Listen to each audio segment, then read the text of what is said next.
Salve, simpatia! Tudo bem? Dias quentes, não ainda, em Anápolis, né? Em Goiás. Dizendo que a temperatura haverá de cair, mas até agora, nada. Pois é, estou vindo aqui mais para dar um alô, né? Terminou agora há pouco o júri que eu fiz, que envolvia um policial militar, que envolveu-se no homicídio, dia 21 de março de 2008. Naquele dia havia um show do MC Creu. Na saída houve um embate, um acidente de trânsito. Desse acidente de trânsito acabou havendo um homicídio. Enfim, o conselho de sentença, os jurados negaram por um voto a tese da legítima defesa e reconheceram por um voto o homicídio privilegiado. Então, ambas as votações exigiu que todos os quesitos fossem abertos, ou seja, todos os votos fossem abertos, coisa que raramente acontece, é um embate muito interessante quando da votação. Reconheceu, então, a prática do homicídio privilegiado. O homicídio privilegiado é aquele que acontece, o privilégio, ele se dá nos moldes do artigo 121, parágrafo 1º do Código Penal, é aquele que se dá sob o domínio de violenta emoção após a injusta provocação da vítima. Então, nesse exemplo, nós temos a figura da contribuição da vítima para o evento delituoso. Para você entender, a criminologia, ou seja, a ciência que estuda os mecanismos de prevenção do crime, eles tratam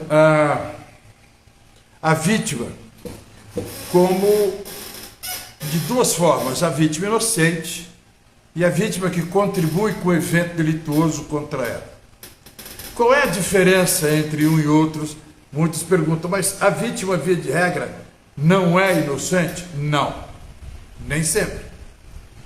Se você está, por exemplo, num supermercado, do lado de fora há uma troca de tiros, e um daqueles projéteis, por bala perdida, vem e acerta você, que está dentro do supermercado, no estacionamento, ou nada tem a ver com aquela troca de tiros. Se esse projétil atinge você, você é uma vítima inocente. Agora, há vítimas que contribuem com o desenrolar ou com a dinâmica do evento criminoso. E isso até a própria legislação brasileira já reconhece a participação dessa vítima. Inclusive no reconhecimento de circunstâncias atenuantes, não é? Bem como na figura da lesão corporal privilegiada, bem como na figura do homicídio privilegiado, que é aquele que se dá após injusta provocação, injusta agressão da vítima. Nesse caso, o que ficou reconhecido pelo conselho de sentença foi que o acusado transitava e trafegava com seu veículo, houve um pequeno acidente de trânsito, sem dano material algum, e a vítima teria chutado o carro do acusado. Isso com testemunhos dados pelas pessoas que estavam dentro do habitáculo, ou seja, estava dentro do veículo onde se encontrava o autor do fato. Enfim, é uma decisão que ainda cabe recurso, muito embora a pena fixada tenha sido de 4 meses, 4 anos, 10 meses e 10 dias, a serem cumpridas desde o início em regime semiaberto.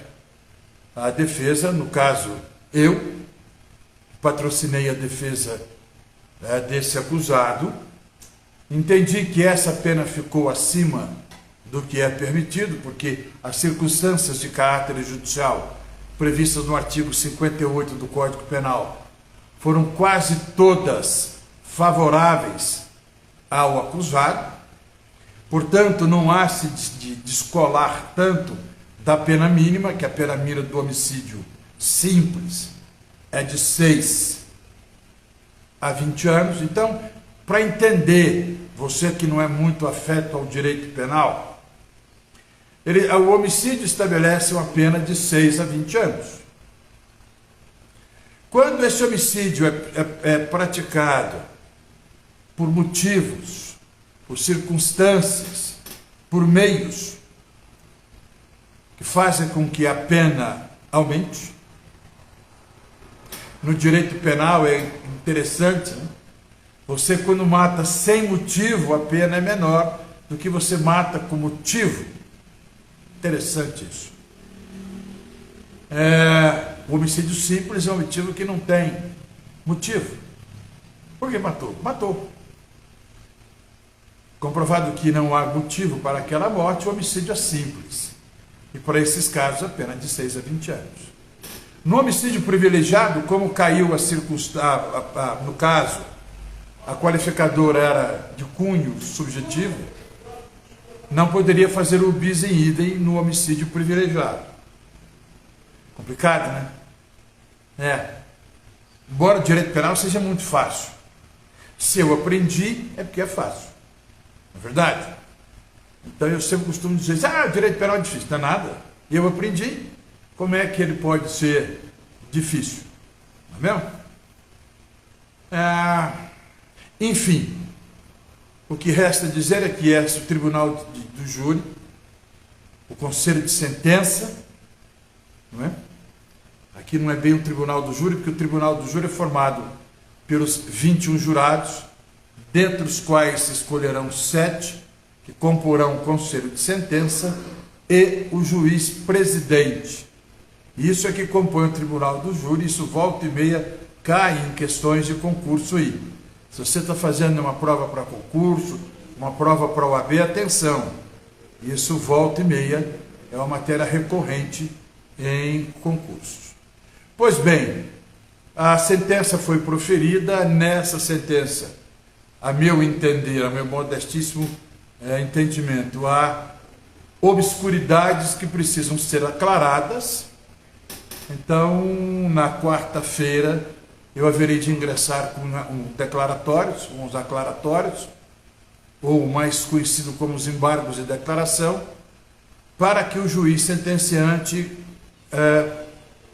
resolva, traduza essas obscuridades que a sentença trouxe.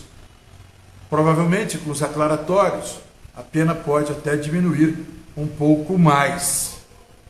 Mas não nos interessa, porque a pena no quantum que ficou pode levar, como um dos efeitos secundários dessa sentença condenatória, não é? A perda do exercício do cargo ou da função, especificamente da função. E isso não interessa para ninguém, muito menos para o acusado. Então, o tribunal do júri é essa maravilha que precisa ser urgentemente modificado. Mas é maravilha e precisa ser modificado. É o espírito do legislador, é maravilhoso, quando ele coloca que a sociedade vai resolver entre si, não é? Esta questão. Nada mais democrático do que o povo julgar alguém deste povo que tenha praticado um ato criminoso, um homicídio tentado ou consumado, ou melhor dizendo, um crime doloso contra a vida, contra alguém desse povo. Então, é o povo julgando um dos seus membros. Isso é extraordinário, isso é maravilhoso, é de uma sensibilidade muito grande e dá à sociedade uma responsabilidade em julgar os seus semelhantes, não é? Isso que é o bonito do Tribunal do Júri. Eu sou favorável ao Tribunal do Júri, por mim ele poderia ampliar muito mais, principalmente nos casos de família, aqueles casos que envolvam guarda, alienação parental. Isso seria maravilhoso se pudesse ser estendido às separações que envolvem grandes fortunas, não é? Ou mesmo aquelas separações que não envolvem fortunas, guarda de filhos. Seria muito interessante que isso pudesse ter uma ampliação. Mas, por enquanto, o Tribunal do Júri, previsto no artigo 5º, inciso 38, alíneas A D da Constituição Federal, prevê a competência privativa do Tribunal do Júri apenas para os crimes dolosos tentados ou consumados contra a vida. Daí nós temos homicídio, induzimento, instigação ou auxílio ao suicídio, infanticídio e algumas formas de aborto. E a sociedade precisa mais participar efetivamente, não é? Dessa solução, no sentido de ajudar mesmo. Aí a questão de ajudar mesmo, participar mesmo nos elementos de segurança, da segurança pública. Esse é o primeiro aspecto que eu trouxe para vocês. Então, foi condenado a uma pena de 4 anos, 10 meses e 10 dias, por prática de homicídio privilegiado, aquele que se dá sob domínio de violenta emoção. Isso é mais uma prova e mais uma amostra de como nós devemos evitar qualquer que seja discussão no trânsito, né? Por motivos, às vezes, insignificantes, nós acabamos assumindo posturas que podem nos acarretar problemas futuros. Esse é um problema, uma colocação que já foi feita. A segunda é que eu não aguento mais falar sobre isso. Eu estou representando uma senhora que o filho teria subtraído dinheiro ou gasto dinheiro desta senhora sem a permissão dela ou sem a autorização dela. Eu não posso trazer a público o nome do advogado sob pena de responsabilização. Por quê? Porque aquele pacote anticrime que foi instituído há coisa de 2 anos ou 3, ele impede a divulgação dos nomes dos envolvidos em inquéritos policiais para preservar o princípio da inocência.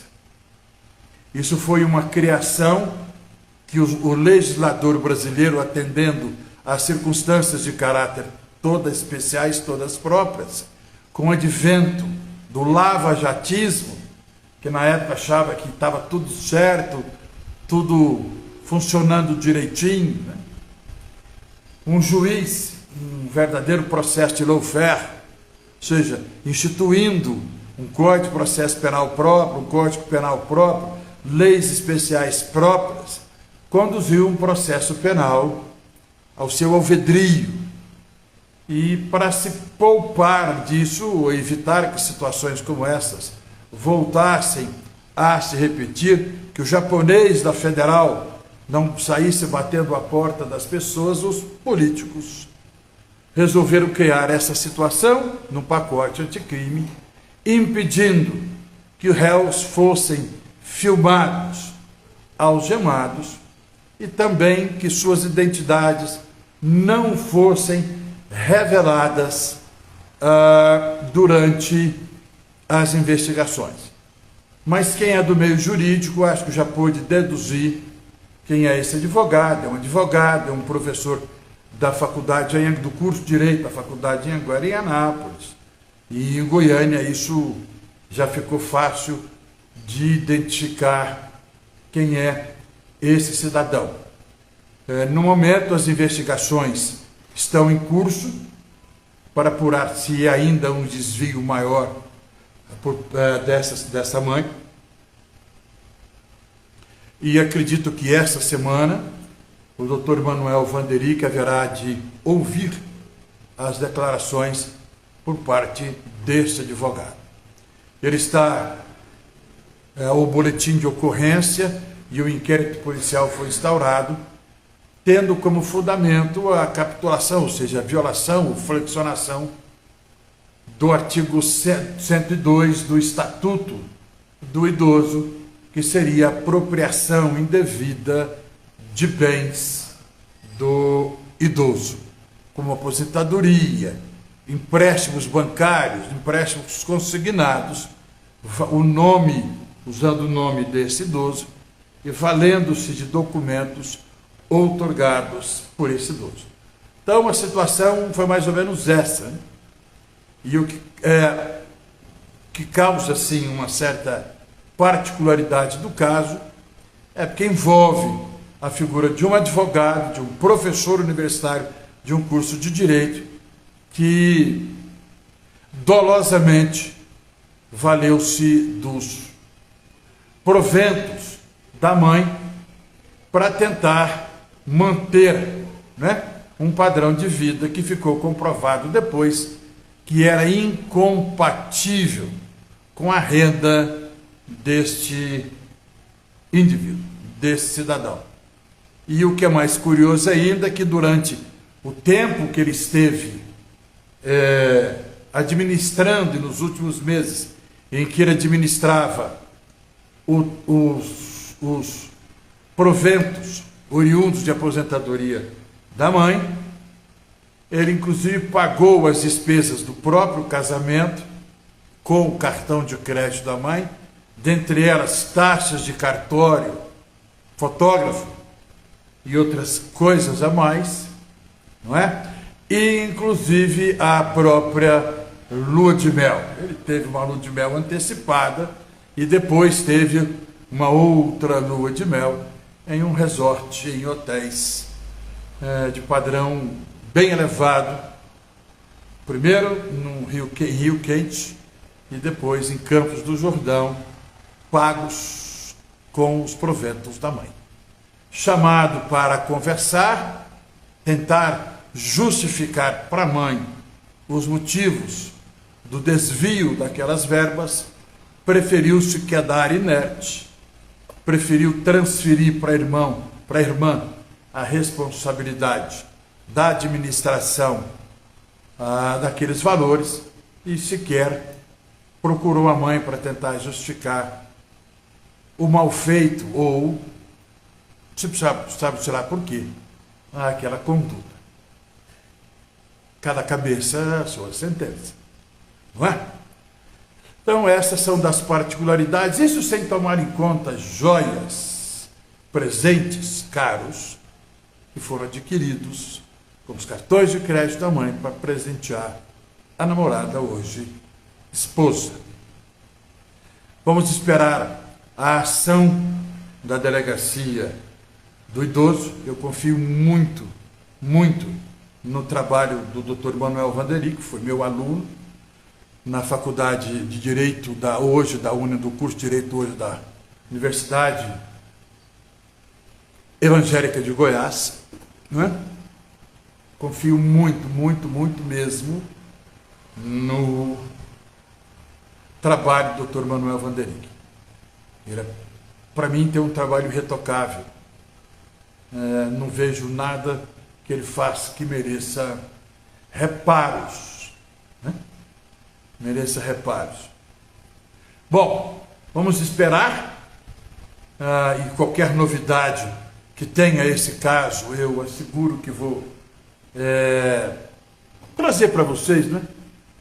Porque realmente isso tem causado uma polêmica, as pessoas têm me procurado, hoje mesmo no fórum, até eu chegar no tribunal do júri, eu tive que passar por 4, 5 pessoas me questionando, me cobrando quem era, a televisão, né, a Rede Globo daqui de Anápolis, foi me entrevistar, enfim.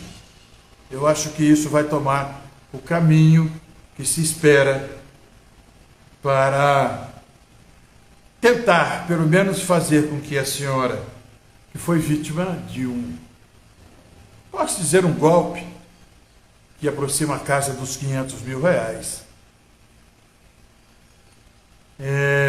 um tanto quanto complicado solucionar isso de um dia para o outro. Muitos dizem que tem uma imunidade aí, filho não furta da mãe, mãe não furta do filho, filho não furta do pai, pai não furta de filho. Enfim, o Código Penal estabelece isso, mas nós temos que entender que nós estamos tratando de uma legislação esparsa, uma legislação especial, e a legislação especial não segue a regra geral. Para que haja o acordo de não persecução penal nesse caso, estão perguntando qual é a pena para esse. A pergunta está essa. E a pena para o golpista? É isso que eu ia dizer. O acordo de não persecução penal pressupõe crimes de pena não superior a 4 anos e que tenha sido praticado sem violência ou grave ameaça à pessoa. Acontece que esse crime foi praticado em continuidade delitiva, e essa continuidade delitiva faz com que haja um concurso sucessivos de crimes, e por via de consequência a pena pode superar os 4 anos, fugindo do acordo de não persecução penal. Boa tarde, Hélio Aquino, tudo bem? E superar esse tempo e, por via de consequência, não ser cabível o acordo de não persecução penal. É uma hipótese também que pode surgir. Acredito que a pena para este caso ultrapasse a 4 anos, e daí, caso seja condenado, após todos os trâmites, após o trânsito em julgado, sentença condenatória, acredito que a pena deve chegar em torno dos 4 anos. Essa é a questão também que eu queria colocar para os senhores, ou para vocês, não tem senhores, né? Para vocês, né, nesse dia. E outra, também muitas pessoas têm me perguntado, e o Zanin? E o Zanin? O que você acha da indicação do Zanin? Eu particularmente gostei. Por que eu particularmente gostei? Porque eu acho que o Supremo ele precisa da figura lá de um advogado, não é? Nós temos promotores, temos o último advogado a ir para advogado de origem, a ir para o Supremo, foi o André Mendonça. O André Mendonça é advogado, foi indicado pelo ex-ministro, ex-presidente Bolsonaro, ele e o Cássio Nunes. Vem agora mais um advogado, que é o Cristiano Zanin. Fica uma confusão e fica aqui um questionamento. Se o Bolsonaro tivesse indicado o Frederico Wassef, que é o advogado dele, qual seria a repercussão desse caso? Fica aí para você um questionamento. E se o Bolsonaro tivesse indicado Frederico Wassef, que é o advogado dele, para a Corte Suprema? Bolsonaro não fez, mas se tivesse feito, é uma questão a se considerar. O Alexandre Zanin é um paulista, nascido no interior de São Paulo, na cidade de Piracicaba. Ele tem 47 anos, ele há 20 anos, ele é advogado, divide ou compartilha o seu escritório de advocacia com a esposa. A esposa, em tese, é mais conhecida do que ele próprio, porque ela é filha de um amigo do presidente Luiz Inácio Lula da Silva, e de lá, do escritório do Zanin, é que surgiu, ou que partiram todas as defesas apresentadas pelo presidente Lula, chegando até o momento em que as sentenças do presidente Lula foram anuladas no Supremo Tribunal Federal.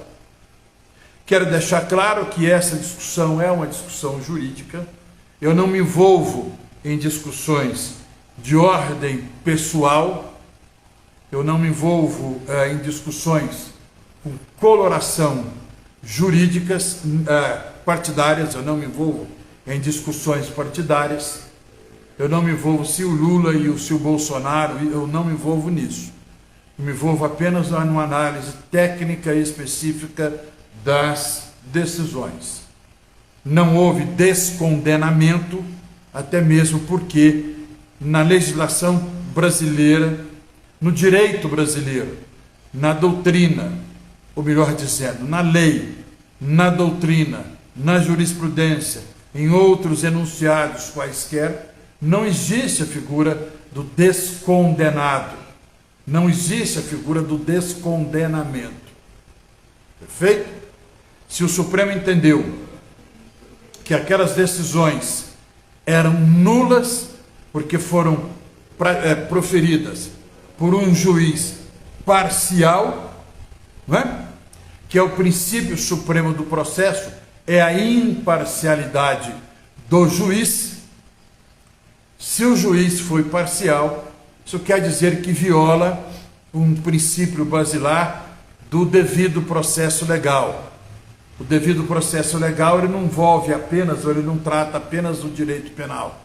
Em todos os ramos do direito, seja trabalhista, administrativo, tributário, civil, penal, o princípio do devido processo legal deve ser observado. E é da Constituição, é dos tratados e das convenções que o Brasil é signatário, não é? E também das convencionalidades, ou seja, do arcabouço jurídico brasileiro, trazer esses entendimentos doutrinários, entendimentos jurisprudenciais para serem administrados no direito brasileiro, de que ninguém poderá ser preso, quem poderá ser julgado, condenado ou levado ao cárcere, senão por juízo competente. Esse é o que se propõe quando se tem do princípio do juiz natural. E quando nós falamos do juiz natural, pressupõe um juízo absolutamente independente. Então, quando você estuda os processualistas europeus, sejam alemães, italianos ou espanhóis, eles trazem como princípio importantíssimo do processo é a imparcialidade do juiz. Se o juiz não foi imparcial, o devido processo legal foi violado. Se o devido processo legal foi violado, qualquer sentença que tenha sido realizada, qualquer sentença que tenha sido proferida, essa sentença é nula de pleno direito por ter violado esse princípio basilar, que é a imparcialidade do juiz. Então é baseado nesse princípio que o Supremo Tribunal Federal anulou os processos que eram originados da 13ª Vara Criminal lá de Curitiba, que à época eram conduzidos pelo juiz Sérgio Fernando Moro. Eu não vou discutir aqui colorações partidárias. Espero que o senador, hoje o senador Sérgio Fernando Moro, consiga manter-se no cargo de senador e que as suas irregularidades praticadas lá atrás enquanto juiz não tenham contaminado o processo eleitoral que o levou ao mandato de senador, para não ocorrer o que aconteceu recentemente com o ex-procurador Deltan Dallagnol, que tentou dar um golpe, né? Tentou dar um golpe na justiça eleitoral e para ele fugir de eventuais punições que ele teria no âmbito do Ministério Público Federal, ele exonerou-se do cargo quando tinha ainda processos em curso. E a Justiça Eleitoral entendeu que esse processo que ele se esquivou poderia levá-lo à condenação e, por via de consequência, ele ficar inelegível ante aquilo que determina a lei da ficha limpa. Eu sempre fui contrário, em muitos instantes, à forma como a lei da ficha limpa foi colocada, mas ela acabou pegando pelo pé, não é?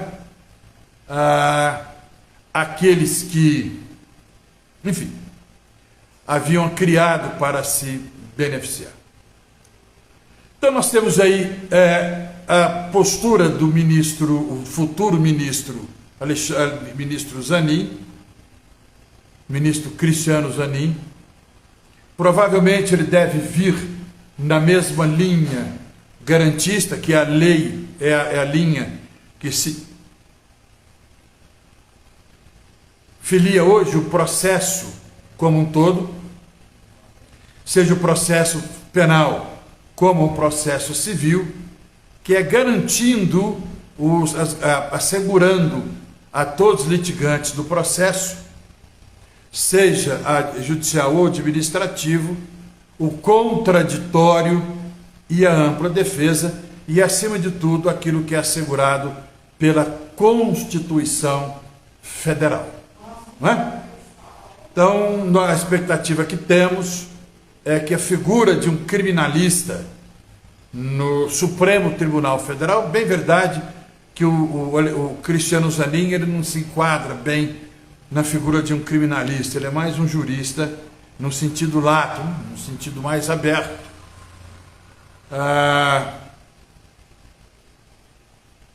Ele é envolvido com direito empresarial, direito tributário, e ele trabalha com direito no sentido mais amplo. A expectativa que se tem, já que ele vai ficar até 2050, ele tem 47 anos, vai se aposentar bem lá na frente, então nós vamos tê-lo como decano e próxima aposentadoria em 2050. Então, daqui até esse tempo todo, ele vai ter muito o que vai aprender, e vai aprender como funciona a vida no Supremo, como funciona a vida no Supremo, ter muito processo para julgar, e a gente espera que o faça sempre com a imparcialidade que se exige e atendendo, acima de tudo, os reclamos da justiça, né? Nós temos a justiça brasileira, ainda hoje eu dizia isso no Tribunal do Júri, é uma justiça que afasta-se cada dia mais das necessidades do cidadão. Não é uma justiça que nós temos cada dia mais branca, cada dia mais seletiva, cada dia mais elitizada. Mas, em compensação, cada vez mais conduzida por mulheres. Ainda bem que, pelo menos nesse aspecto, a justiça brasileira ela tem se encaminhado. Aqui em Anápolis, por exemplo, para você ter uma ideia, nós temos 4 varas, a primeira, segunda, terceira, quarta e quinta vara criminal. São 5 varas criminais e as 5 varas criminais são conduzidas por mulheres. Tem à frente mulheres titularizadas. Isso é uma maravilha. É uma maravilha. O Ministério Público em Anápolis também está provido, na grande parte das promotorias, por mulheres.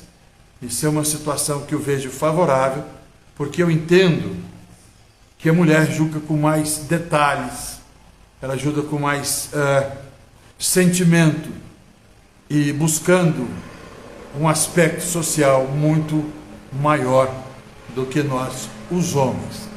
Quem dera se mais postos, não é, fossem ocupados por mulheres, certamente nós teríamos decisões ainda mais favoráveis à sociedade de uma forma em geral. É isso. Espero que eu traga mais notícias e mais novidades para vocês nos próximos dias e que a gente tenha muita paz, né? Nós tivemos uns últimos dias muito tumultuados, muitos acidentes, muitas mortes e ainda muita morte no trânsito, muita morte no trânsito, não é?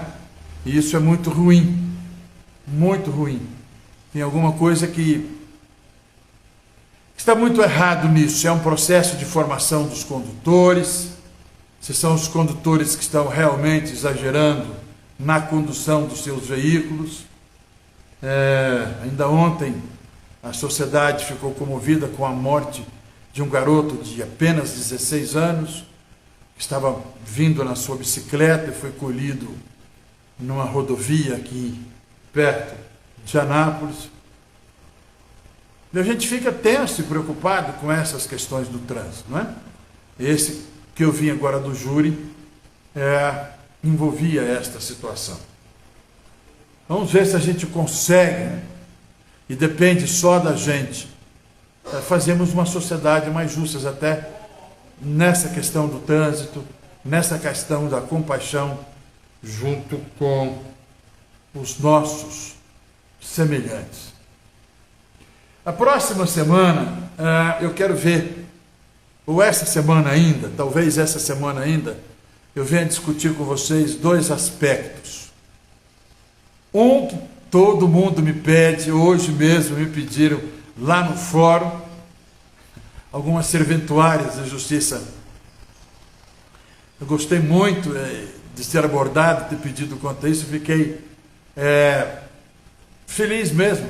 Mostra que esse negocinho que eu faço aqui do meu escritório, tem gente que vê e vê até o final, pedindo que de novo eu traga aqui o feminicídio na música, na poesia e no teatro, principalmente das músicas.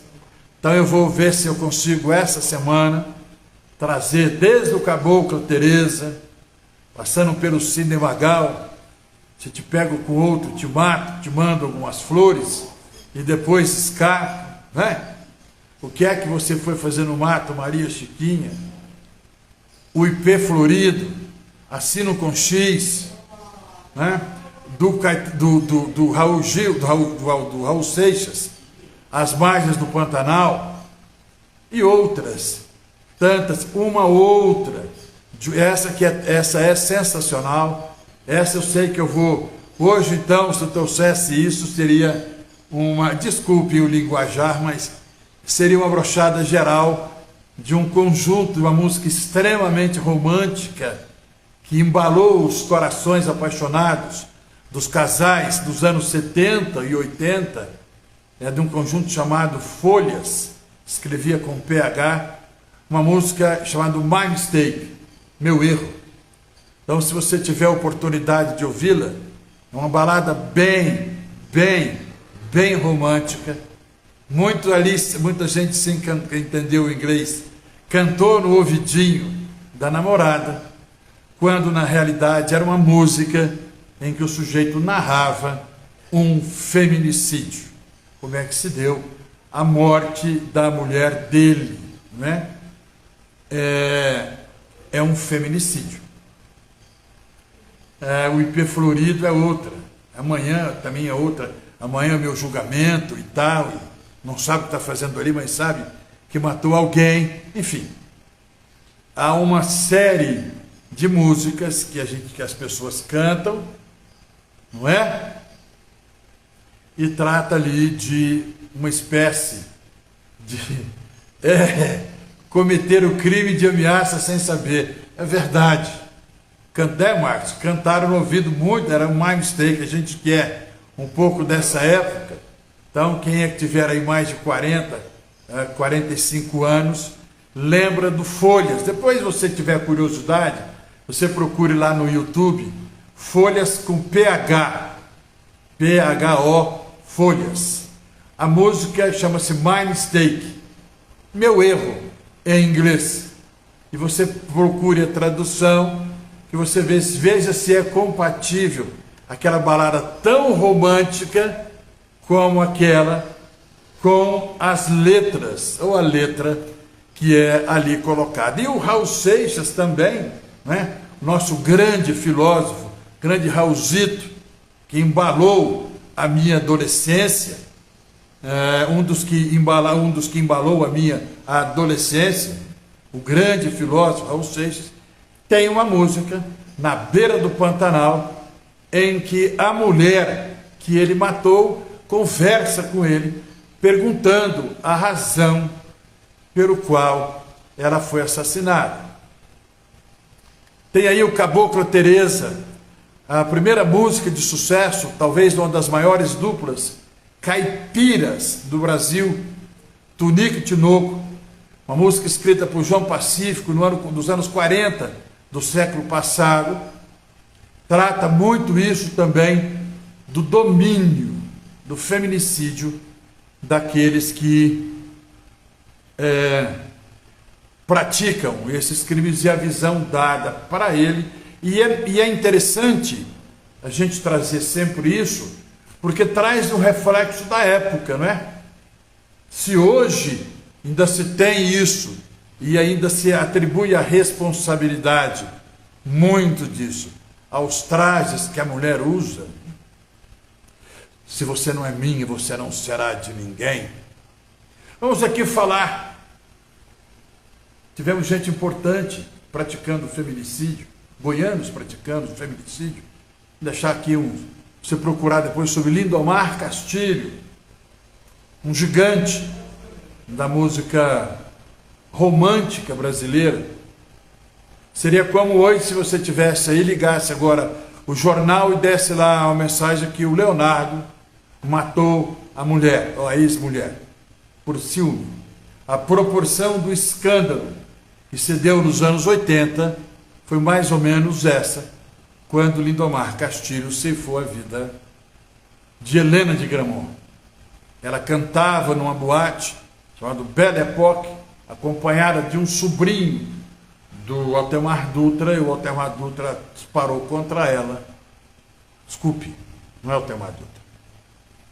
Não é Altemar Dutra. Estou fazendo aqui a maior confusão. Altemar Dutra nunca matou ninguém. Nunca matou ninguém.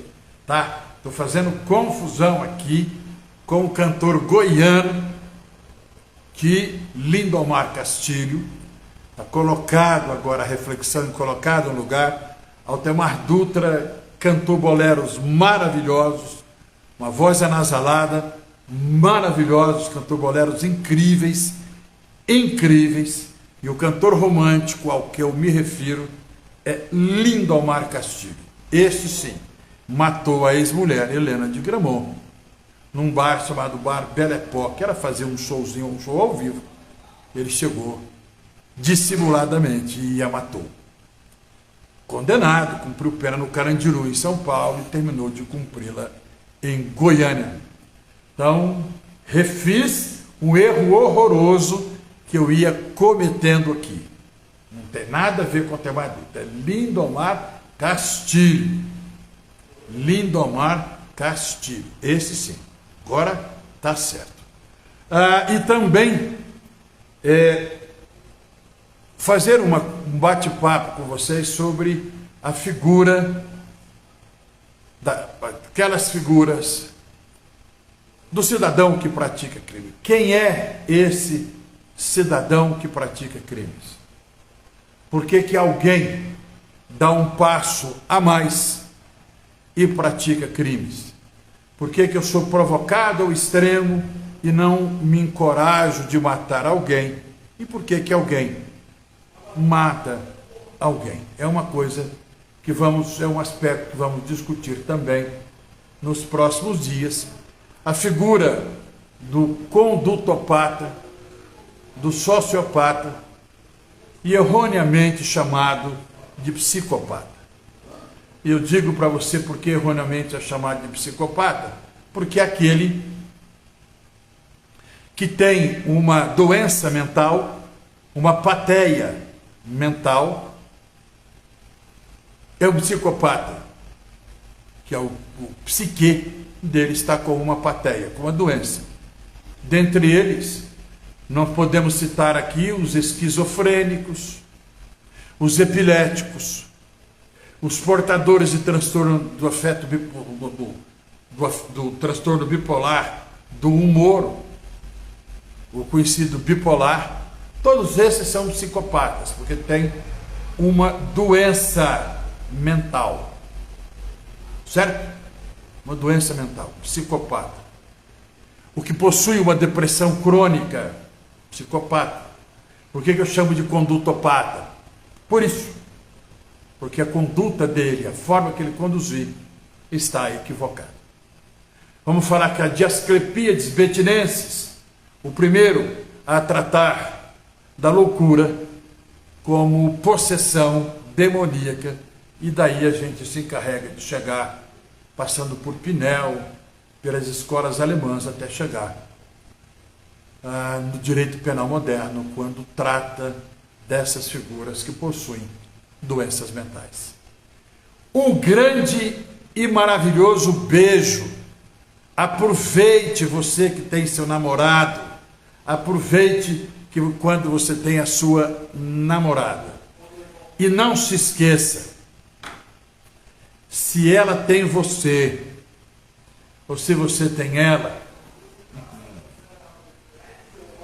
se você tem ele, cuide bem. Afinal, ele está te suportando. Não é verdade? Se você tem ela, cuide bem. Afinal, ela está te suportando. Não é? Um feliz dia dos namorados para sempre, para todos os namorados.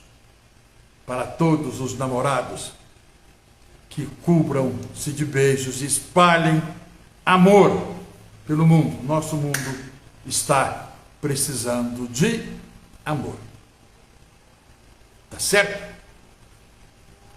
Um grande, enorme beijo. Fiquem com Deus. Sigam os ensinamentos do Cristo Jesus.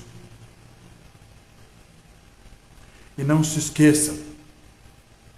Sejam sempre felizes. Tchau.